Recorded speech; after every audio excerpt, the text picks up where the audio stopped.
And that's the one position. If there's a selfish position in the NFL, it's a wide receiver position. It's not the quarterback position anymore. It's not the running back anymore.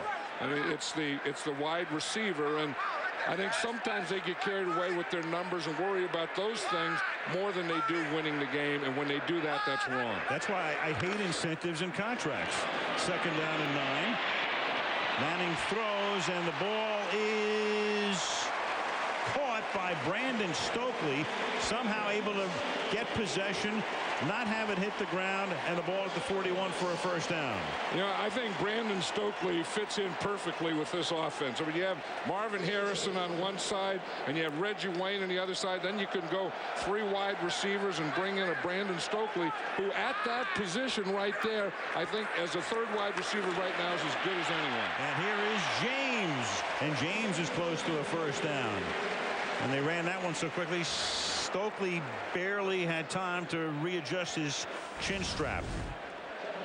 They were just talking about Marvin Harrison, how he's always open or always thinks he's open. Watch here. He puts that hand out there. I used to always tell my receivers, don't do that. Keep your hands down because you don't know when the ball left the quarterback's hands. 2nd down and 1 from the 31-yard line. Draw. And they stop James. It's a nice play there by Kevin Williams, the tackle, coming into the backfield. And, you know, John, I talked about the incentives and contracts, and I hate them. I'm not saying that's the case with Harrison, who, by the way, is a free agent.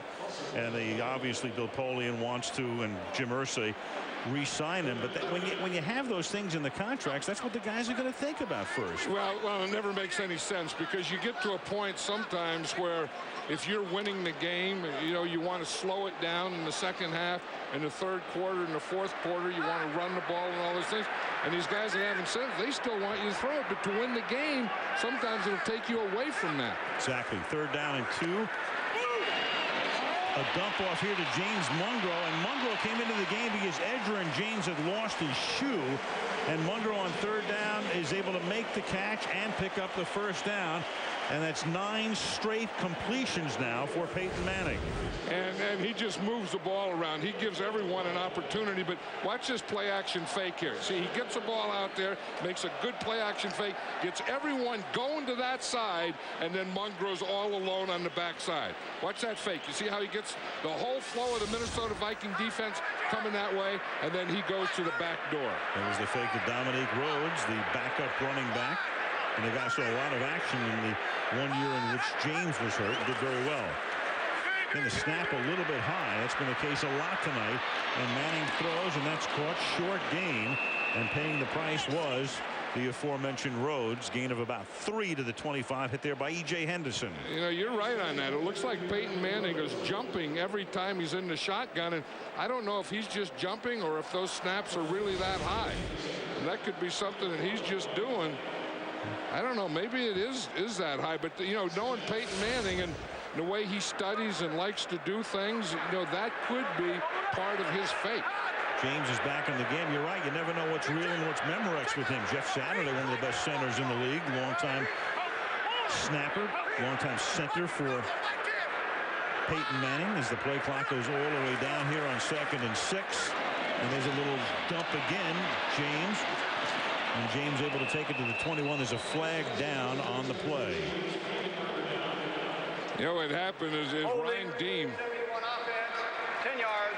Repeat 2nd down. Ryan Dean was the guy that was holding. He was trying to invite his guy up the field to run the screen, and the defender just stood in front of him, and then Edgerrin James kind of ran right into Dean. And he was holding, but what you try and do on that screen pass is you try and invite the rusher or the defensive end on your side up the field so the back can go underneath him. That time the defensive end didn't go up the field. Ryan Dean held him. Edgerrin James couldn't get underneath him. Those numbers reflecting very much time of possession, better than a 2-to-1 ratio for the Colts. And who would believe with 6.5 minutes to play in the half, Dante Culpepper would have one pass completion. 2nd and 16 at the 35-yard line. Manning feeling the pressure and stepping up, and incomplete, intended for Marvin Harrison. By the way, the next time he hits Marvin Harrison, it's another milestone. They will break the all-time record for most completions, quarterback to receiver. Right now they are tied with Jim Kelly and Andre Reed. And he was really trying to break it on that play. As we said earlier, Marvin Harrison usually lines up in the right, just about 95% of the time. That play, he lined up on the left, went in motion, and ran an in pattern. They were trying to get the ball to him. 3rd down and 16 now. Manning had completed 10 straight until that last one. A little hop as he takes what appeared to be a pretty good snap, and he gets taken down. Kevin Williams, 2 big defensive plays for the second-year tackle out of Oklahoma State, who leads all NFL defensive tackles with 5 sacks and now 6. Here he is right here. Tupe Peko is a right guard, and you're going to see Williams is just going to rush right over him. He just gives him a bull rush right up in the middle. He gets Peko standing up, and then he just pushes him right back into Peyton Manning. Manning, the toughest quarterback in the league to sack this season. Now Mike Vanderjagt comes in. This is going to be a 56-yard attempt for one of the best in the league and one of the best all time. Clearly makeable for him. But they're going to let the clock tick down, take the timeout, and maybe Dungy will decide to punt at this point. We'll see. The downside to this, obviously, is that if you miss the field goal, and they're going to send the punting group in, they were just trying to get an offside there. 5 yards.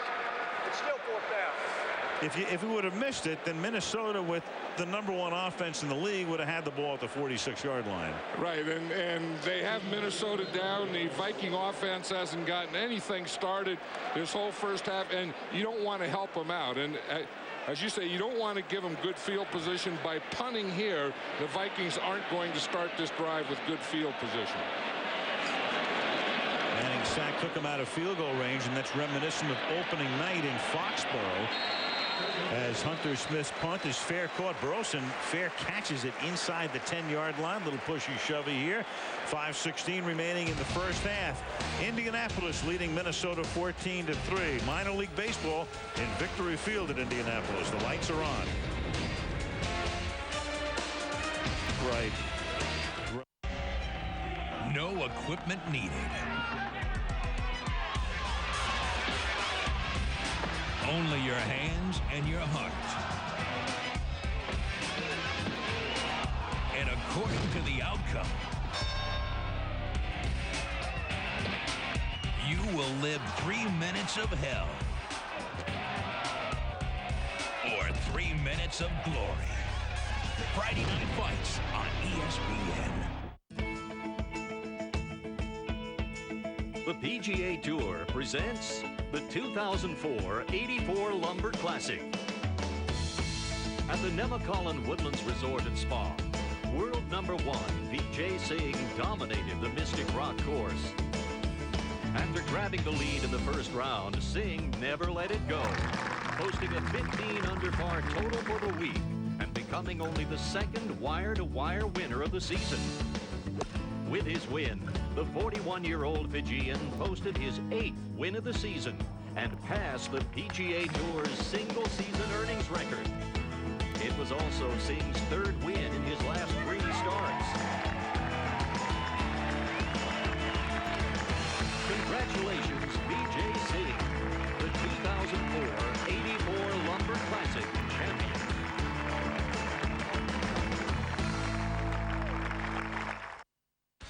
Who will prevail in the African Champions League semi-finals, and will it be an all-Tunisian final? Join Tommy Smith, Janusz Mihalik and me for the next edition of ESPN SoccerNet Press Pass on Friday right here on ESPN. Well, one way to get your quarterback a whole lot of yardage passing is to protect him very well. As you can see over the last few seasons, the Colts have protected Peyton Manning very well. Tonight, though, he's been sacked once. 10, this drive begins at the Minnesota 8-yard line. 5:16 remaining in the opening half. And on the ground, the Vikings stay with Ontario Smith. I'll tell you one thing the Vikings are going to learn. Without Randy Moss, they're going to see different defenses. You know, if you look at the Moss factor here, where Randy Moss is in, they're always going to have some safety way deep, and he's going to be out of run force, so it's going to be a lot easier to run the ball. They put him in the slot, and you see it takes a guy on him plus a guy way off him. Everyone will loosen up and open up other things. Without him, everyone is going to play this Viking defense a lot tighter. And Randy Moss might be out for 2 to 3 more weeks. So again on the ground, and Ontario Smith after the 12. And, you know, obviously your offense is dictated by the score and field position and all the rest. But what would the odds have been that 25 minutes into this game, Dante Culpepper would have thrown 2 passes, 1 complete for 11 yards? Well, the thing when you play the Colts and Peyton Manning and they get hot like they are, they're going to not only score points and move the ball, but they're going to keep it away from you. And that's what they've done to the Vikings and Dante Culpepper so far.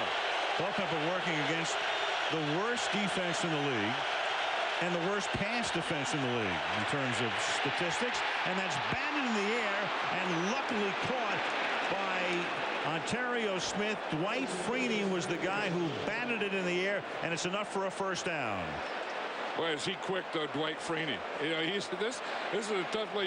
He would be about as tough as you'd have to play a defensive end in a dome like this. You play him inside, and he has this artificial turf and this crowd noise behind him, and a guy that can move like Dwight Freeney, he would be a nightmare for an offensive tackle. 1st and 10, ball at the 20-yard line. To the outside, caught on the outside there by Marcus Robinson. Robinson will have to step it up in the absence of Moss. Robinson, 8th-year guy out of South Carolina, 6 years in Chicago, 1 year in Baltimore prior to Minnesota. But you know, as you watch Dante Culpepper, you know that he's going to get started, and that's all they have to do is get some good field position. Last time they had it, they got a field goal. Get some good field position and get him into some type of rhythm. He's been in no rhythm because they haven't had the ball enough yet. That's a false start, so they'll push him back 5 yards. Chris Lewinsky.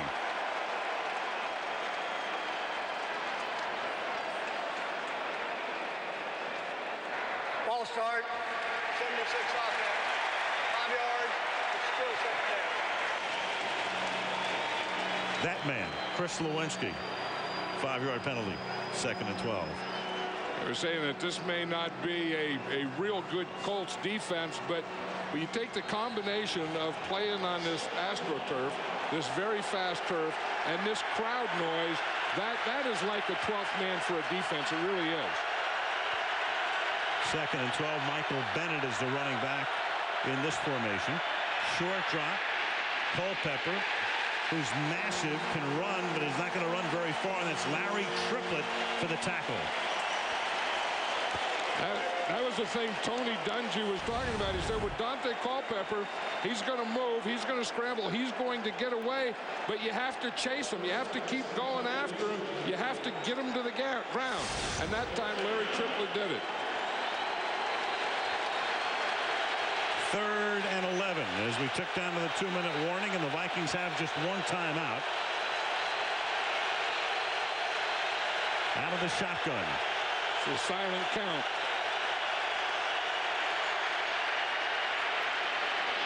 Deep over the middle, caught, and it's Kelly Campbell who gets free and gets whacked at midfield. Took a shot after he made the catch. That's going to take us to the 2-minute warning with 1:53 after a 29-yard pickup. So the Vikings down by 11, but on the move.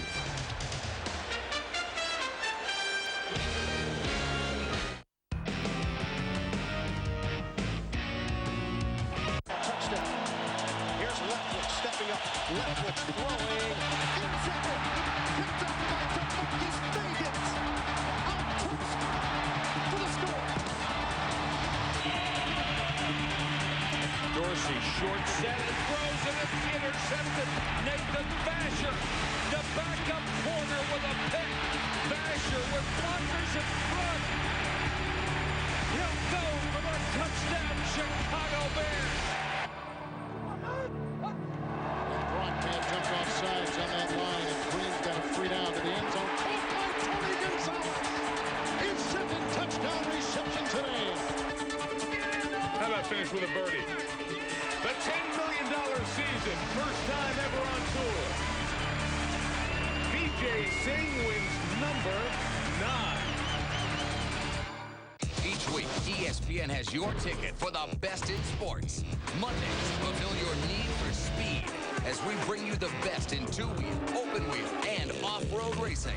Thursdays are action sports days with the wildest moments of X Games and beyond.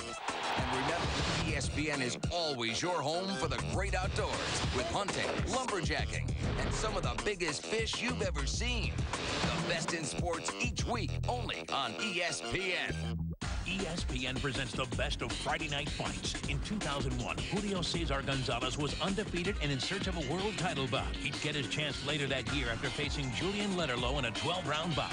Friday on ESPN. Well, the Colts having their way with the Vikings on Monday Night Football. Now the 2-minute warning at the RCA Dome, a 14-3 Colts lead. And a reminder, keep it here for the NFL halftime report. Just a few minutes from now, we'll have some news from Major League Baseball. The Rookies of the Year were announced. Also, all the latest news in the world of international soccer. All that and more coming up on the NFL halftime report. Here in Indianapolis. 1:53 remaining in the half. Minnesota with one timeout left. Ball at the 49-yard line, and on first down, Culpepper under pressure, scrambling away. Everybody covered. Gets inside the 45 to the 44-yard line. Tackled there by Floyd and Von Hutchins, two of the DBs, after a 7-yard gain. And now the Vikings are going with no huddle here. But isn't Culpepper an athlete? You know, you look at him, you think 265 pounds, and he'd be kind of heavy-legged, slow-footed. Not at all. He is very, very quick. Major rushing threat normally. Great maneuverability. He just showed it on that last play. Excuse me. Yeah, now Kelly Campbell, who was being worked on for about a minute when we went to the break after he took that shot from Anthony Floyd, is back in the game. 2nd down and 3. And that is caught. Nice catch by Marcus Robinson. Robinson able to fend off the defenders on his way to catching a 13-yard gain. Now, I know what everyone's thinking, because I'm probably thinking the same thing now. Why don't you play the whole game like this? You know, I mean, whether that word is sense of urgency, I don't like that word, but, you know, I mean, there where you got some emotion, you got some quickness, you're getting up there, putting the defense on their heels, those kinds of things. Took a lot of time to get that off, and then they give the ball on an inside handoff to Mo Williams. That's a first down, 19-yard line, only one timeout left, so it would be to Minnesota's advantage right here to get up there, and they were a little slow in getting to the line and spiked the ball, saved some time. And finally they do, but that took a long time, 5 or 6 extra seconds before they were able to spike it. Now Culpepper, that's the sign for let's rehuddle. Of course they can rehuddle now with the clock stop. Yeah, and the thing is because they have the one timeout, they still don't have to throw the ball in the end zone or to the sidelines, and that's why you like to keep your timeouts, because then you can throw the ball any place in the field. And I think that's you can go right here to the end zone, because I think the closer you get to the goal line, sometimes the tougher the throwing. It's easier throwing here than it is 5 or 10 yards up the field. Just inside the red zone. From the 19 on 2nd and 10. Instead, they throw it underneath, and even if you complete it, you have to use your last timeout. Third down and 10. We're talking about Dwight Freeney and his quickness down there, and the combination of his quickness and the crowd noise is really a nightmare for a tackle. You just see, I mean, he has great knee bend, and he can just come around on a stunt and just get right in front of the quarterback and make him throw that bad throw that Culpepper just threw. Shotgun on 3rd down and 10. Minnesota trying to culminate this long drive with a score.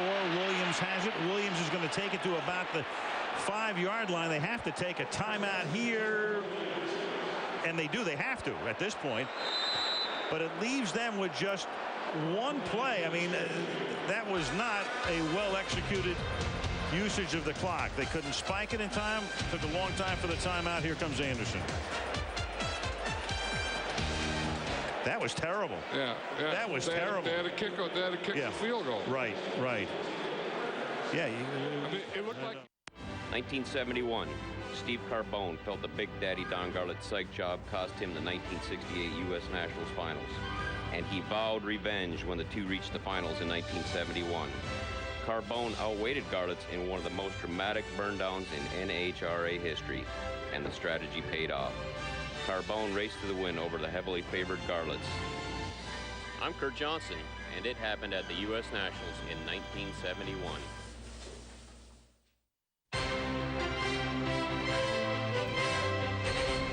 ESPN Sport Legends presents Tiger Woods. Tiger Woods was practically born with a golf club in his hand. His father, Earl, had a vision for his son from the beginning. His father set out to construct the greatest golfer in the world and somehow seemed to do it. He's the Beatles, Elvis, Michael Jordan, Muhammad Ali, and the entertainment sports world all wrapped into one. I love when I'm playing good enough where the galleries are starting to run. That's a great feeling. I make a couple birdies in a row, get the momentum going, and you see the galleries picking up and just running to the next hole. That's when you get pretty fired up that, you know, here I come. The guy has, at his age, has really grasped, you know, each subject, each part of golf. There's the technical side, the mental side, the physical side. And he's decided, I'm going to turn the volume up. Who will prevail in the African Champions League semi-finals, and will it be an all-Tunisian final? Join Tommy Smith, Janusz Mihalik and me for the next edition of ESPN SoccerNet Press Pass on Friday, right here on ESPN. Italian football coverage continues on ESPN as Juventus takes on Fiorentina.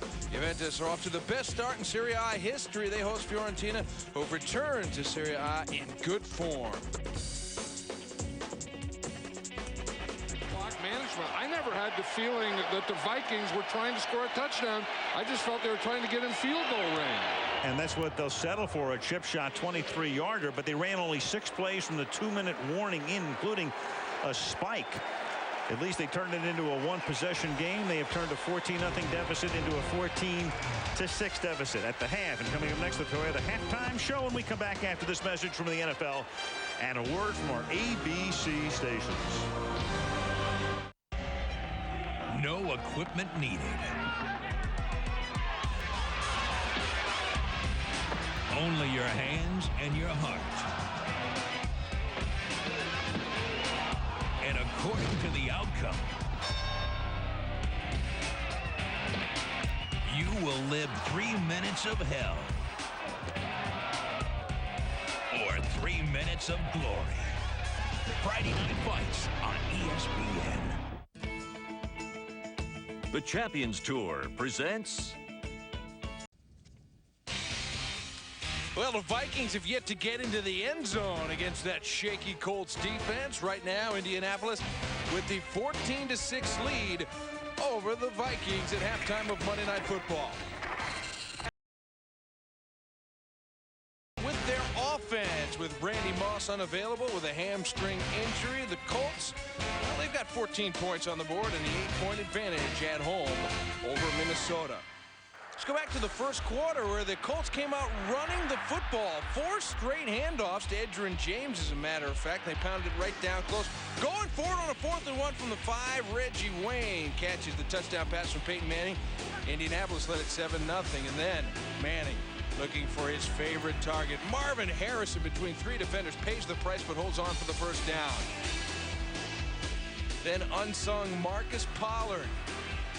Going to catch this swing pass, break a tackle, dive forward for the 11-yard touchdown reception.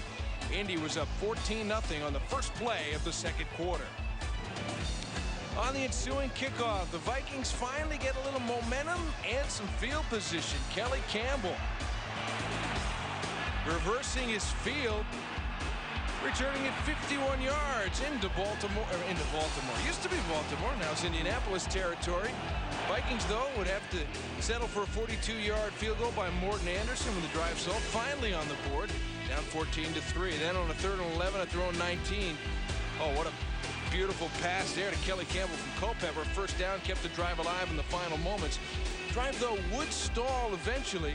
So Vikings clock management wasn't so great. They had to settle for a 23-yard field goal from Anderson for the 14-6 margin, where we sit right now as we get ready for the third quarter. You know, amazing what we really don't see in the numbers here. Culpepper's thrown only 9 balls for 77 yards. No touchdown generated by the Vikings offense. Peyton Manning, very sharp, 12 for 15, but only 113 yards. Does have those 2 scoring strikes, 1 to Wayne and 1 to Pollard. So we haven't seen quite as much prolific offense as we expected, given these 2 teams. Ontario Smith has got the bulk of the carries for the Vikings.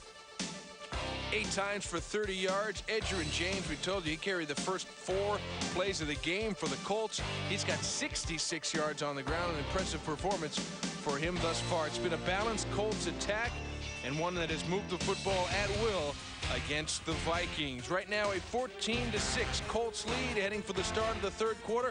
You're watching Monday Night Football on ESPN.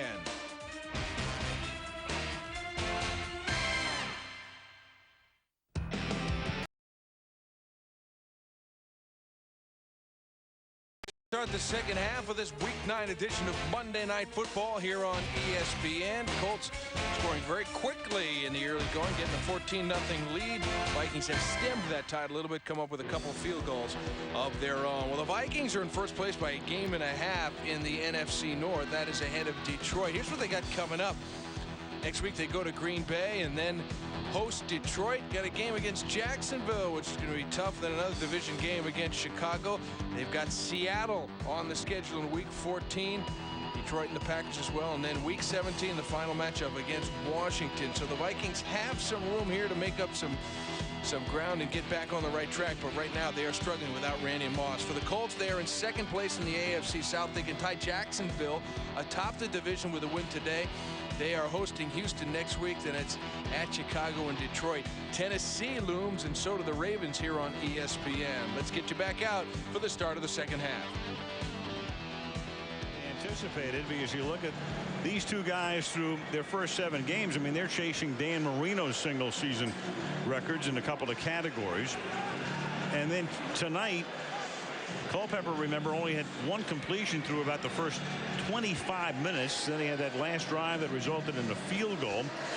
Neither guy really burning it up, though. Peyton Manning doing pretty well, 113 yards and a quarterback rating of 137.6. Colts got off to a hot start, led 14-0, and it's now 14-6 as we begin the second half. Al Michaels, John Madden, Michelle Tafoya in Indianapolis. Brad Pyatt back to receive the kick. Aaron Elling is their kickoff specialist, and he sends it down to the 6-yard line. Pyatt. Good open field tackle up at the 30-yard line that time, made by Antoine Winfield, as we check in with Michelle. Al, I spoke with both coaches at halftime. Tony Dungy told me the key is stopping the Vikings on third down. He said his defense did that well early in the game, but the Vikings started to convert some. He said that's going to be key to the second half. For Mike Tice, he said the key to the Vikings' success here late in the second quarter was just due to settling down, getting used to the crowd noise, and settling in. He likes the way his team hung in there, and he thinks they're much more calm and ready to approach this second half. Al? They turned it into a 1-possession game, 8-point lead, ball at the 31, as Peyton Manning and the Colts offense gets ready to run its first play of the second half, and it begins with Edgerrin James, who saw a lot of activity and fighting his way, breaking tackles, broke out of the E.J. Henderson would-be tackle and picks up about 7. Just before the half, John, we showed this graphic, and you had talked about it earlier. When Mike Tice has the lead, he's coached 40 games now in 2.5 seasons. 17-3, but when trailing, as you suggested, that's not where they want to be. 3-15 when trailing. I've always felt that the Vikings are not a good uphill team. Now you say, well, most teams aren't, but I will say this: the Colts would be. And remember last year we saw them against Tampa Bay come back. Did we ever? As they were down by 3 touchdowns with less than 4 minutes to go in the game. Edgerrin James that time stopped by Kenichi Udeze, the rookie from USC. The numbers through the first half here, and they would have been much more lopsided were it not for that last Viking drive from their own 8 to the Indy 5-yard line. I've always felt that the Vikings get too down on themselves when things go bad, and you know, you have to have a bad memory in this game. I mean, if something goes bad, and things are going to go poorly. Things aren't always going to go right, and when they don't go right, you just have to forget them and keep going on. And that's what I know. That's what they're preaching. That's what they're coaching. That's what they're trying to get in this team. And they didn't go right at all last week when they lost to the Giants. And in 3rd and 2, that's Marvin Harrison, and that's a new mark. So Harrison became the earliest to get to 800 catches, and now he and Manning together have combined for more completions than any other quarterback receiver tandem in the National Football League in the history. Watch Marvin Harrison here. He not only uses speed to go vertical and to do those things, but he uses his quickness to go inside and find holes for Peyton Manning.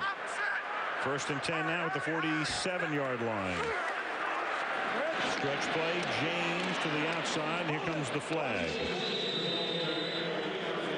One thing about Edgerrin James, he gets so low in his running position that he doesn't give you anything to hit. 10 yards. Repeat, 1st down.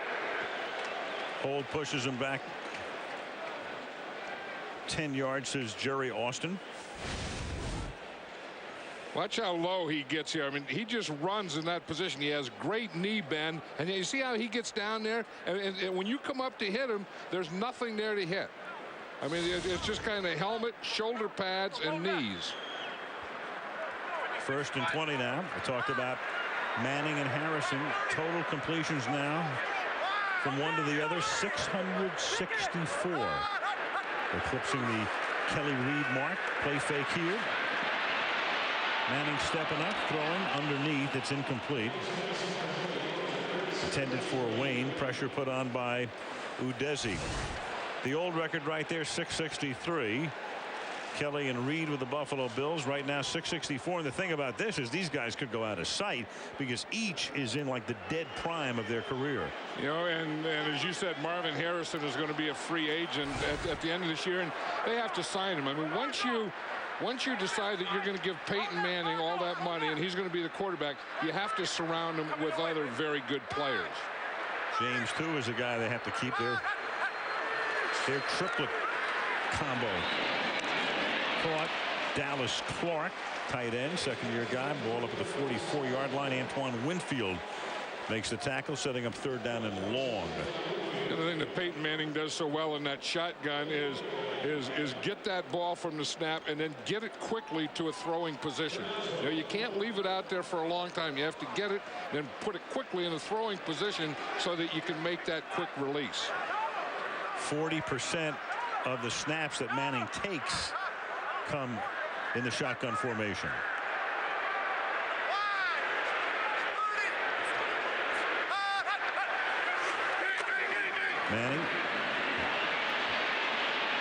Manning running out of the pocket and across the 50-yard line to the 47-yard line. Antoine Winfield stops him there, but because of that penalty, they don't pick up a 1st down, and then comes the punting group. Yeah, the defensive line ran a stunt there, and then he had to get out of it. You see, here come the Vikings, and they come on a stunt up the middle. He sees and feels that and knows that he has to run. I have no idea what he's stretching for here. I mean, that line's about 5 yards away, and he's stretching to get that 1st down. The ultimate competitor. This will just be instinct. Hunter Smith almost had the kick blocked. It's a low kick. It's fielded at the 9-yard line and not fair caught by Nate Burleson. That was a risky move, and it's going to have a big payoff. Burleson with Campbell out there to block for him, and he's going to run it to the end zone. Wow. So it starts out as a kick that almost gets blocked, winds up as a dangerous fielding of a punt inside the 10-yard line, and away he goes for 91. He makes some great moves there. The first thing that any punt returner has to do, take the ball straight upfield first. Then once you break through that first wave, all you have is a safety and a kicker. Hunter Smith is the only guy there. He tries to knock him out of bounds. Now remember, the ball can go out of bounds. The ball, the goal line extends around the world, and as long as his feet are in bounds, the ball can be out of bounds. His feet, I didn't see his feet. I would have, yeah, his feet are in bounds. So the ball can go out of bounds, so that's a touchdown. 2-point conversion in a 2-point game. When you're down by 8, you go for 2 here to try to tie it up. Culpepper. Crowd, of course, doesn't like what they saw on the replay, and I think they want Dungy to challenge it, but he won't win the challenge. And now Culpepper will try to take it in himself, and with that big body, there's no sign yet. Did he get across the goal line? He did, to tie the game. Dante Culpepper has some rhythm going now, and he just runs that ball like a fullback. You know, he's a 265-pound quarterback. He's a quarterback when he has to be. When you need a fullback, look at this. The old forward lean play here to tie the game.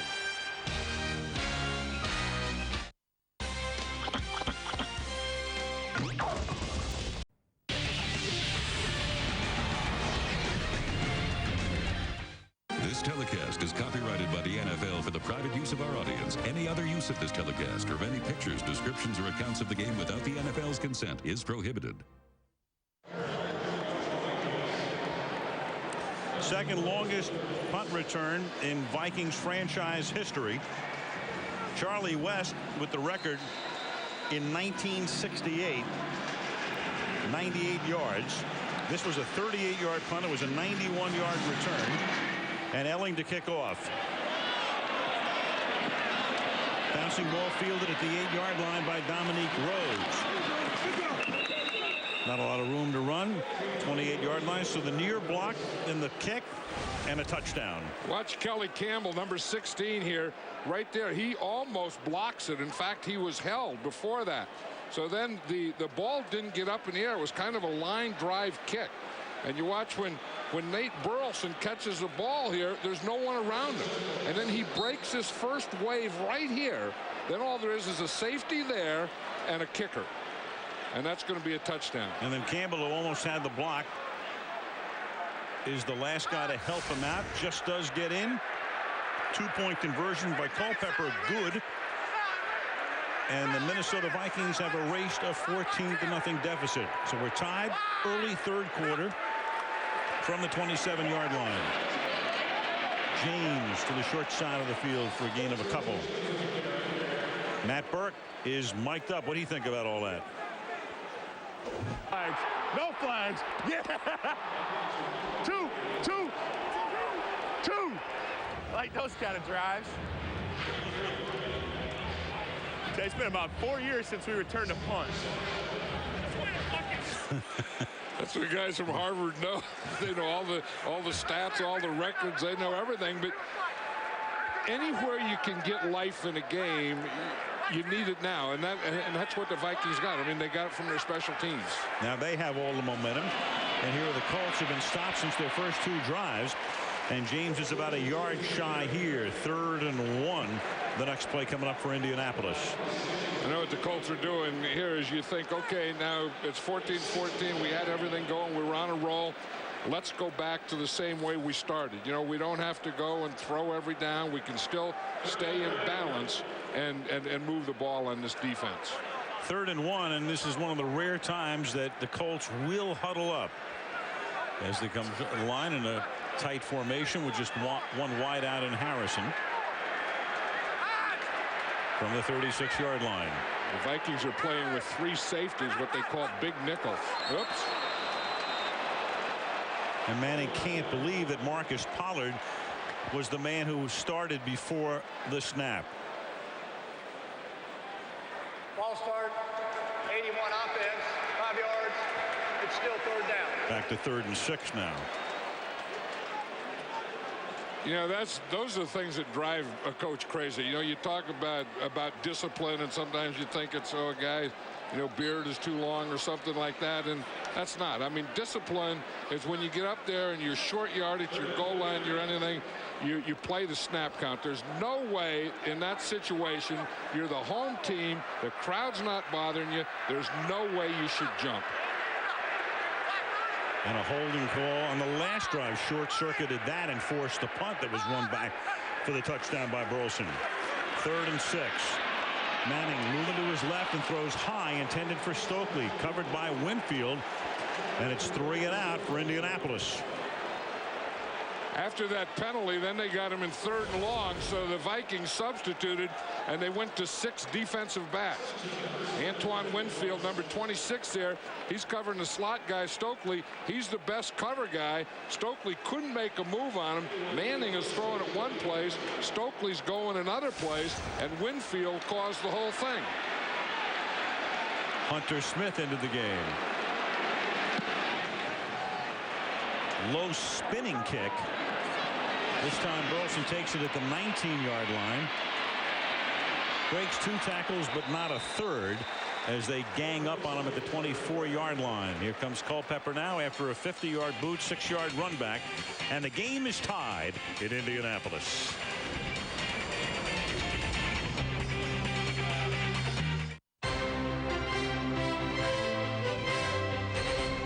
ESPN Sport Legends presents Greg Norman.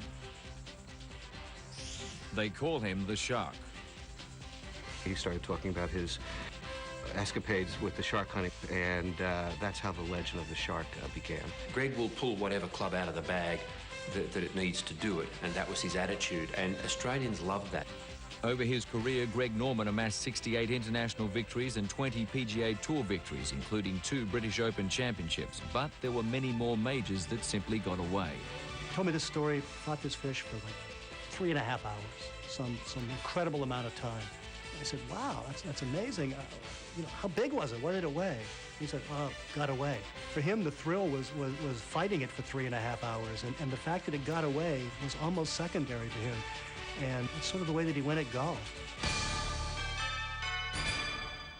College football fans, rejoice! Now you can watch over 150 of the best matchups from the best conferences right on your computer. Just log on to espn.com and click on the ESPN Game Plan logo.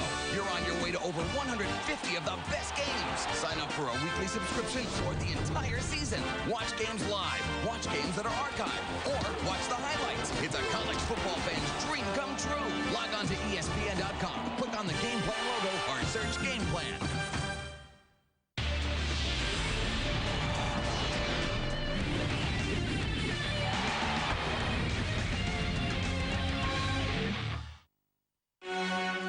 ESPN's coverage of the second round of the Copa del Rey begins this week. Real Madrid won Copa del Rey in '93. They meet their former nemesis, Tenerife, the team that took away the league title from Madrid in '92 and '93. Check the time in your area of the world for Copa del Rey action here on ESPN. Now this one, Monday Night Football heating up between the Vikings and the Colts. Don't you feel like you could just hit a jumper on that court? No question. Looks so easy.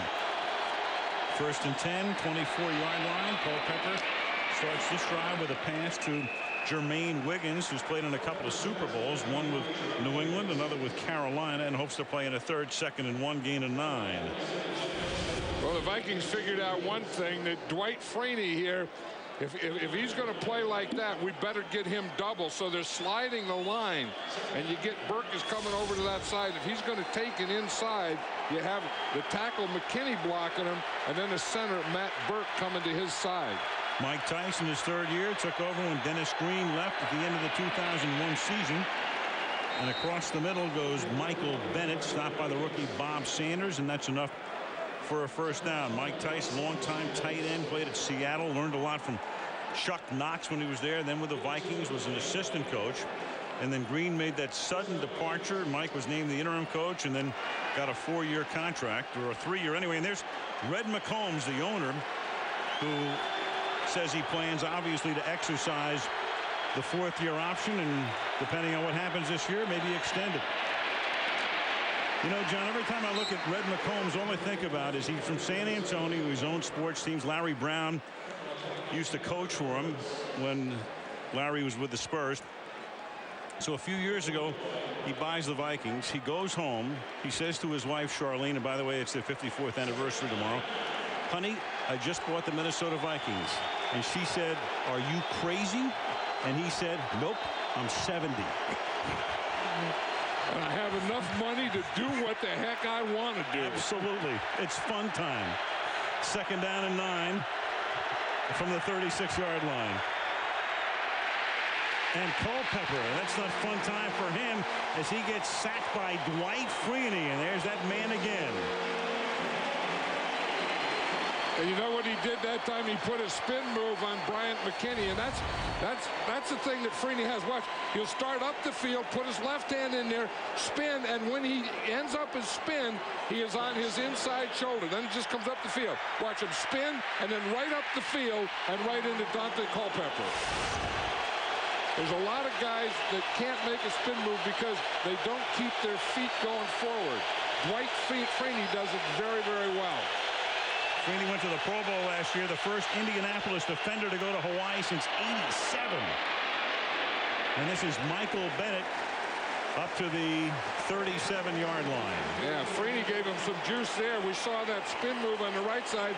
Then on that last play, they moved him over to the left defensive end, and he was working over there on Matt Dorsey. So that's the thing with a guy like him. When you get him in 3rd down, you know, you don't have to worry about playing run defense, and you can move those defensive linemen around. 4th down, into punt now. Darren Bennett.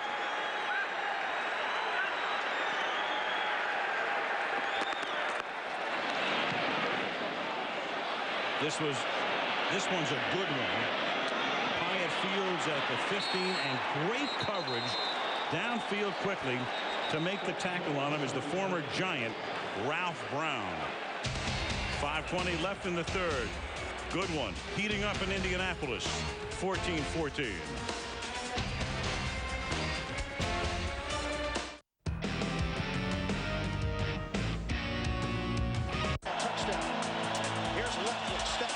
Leftwich throwing.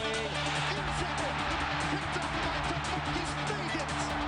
Out for the score.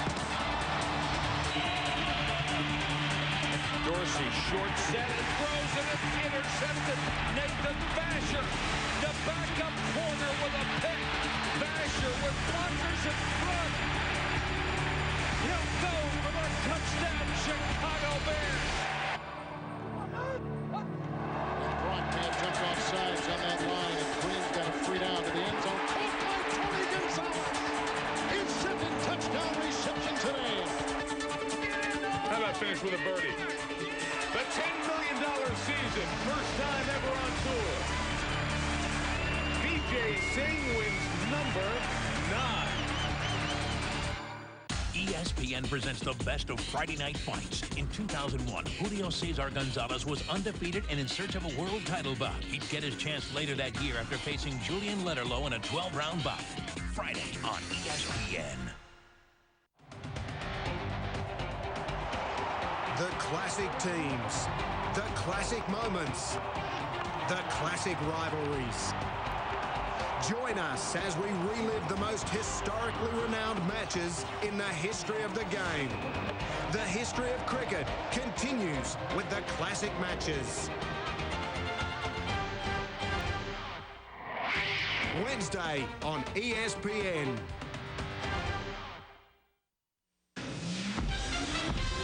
Irving, Texas is where we'll be for Monday Night Football next week. The Philadelphia Eagles going in to face the Dallas Cowboys on Monday Night Football. Philly and Dallas a week from tonight. This drive begins at the 13-yard line for the Indianapolis Colts. 5:20 to go in the 3rd, and a pretty rapidly paced game as Manning throws a wobbly one, but right on target to Marvin Harrison. And he takes the ball into Minnesota territory to the 46-yard line, a 41-yard gain. The first thing